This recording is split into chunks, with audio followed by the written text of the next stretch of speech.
zaleng zong ten luai thinulin run angan bel thafam wang khua zal kanwa me van lal na vin thafam wang khua chunun abe fam na lai khum tra zai a he luai thinulin angel farin tra lai bang la ayang athang alip ta e anem ti puan lai ni etla ri arunan rem imau daya ching mit lova ang hlim mange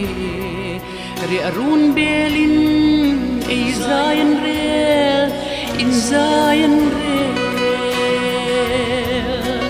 junun abel fam na lai kum tra zai an rel wai thinuli angel varin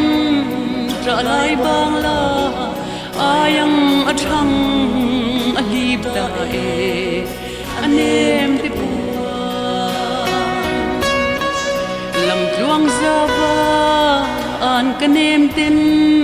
bia thu min la kan tong le lim lai ni te chuan zel nang che dang vang khua lai leng tin junun abe fam na lai kum tra zai a he wai thinulin angel varin tra lai bang la ayang athang adip ta e anem ti pu junun abe fam na lai kum tra zai a he wai thinulin angel varin tra lai bang la ayang athang alip ta e ane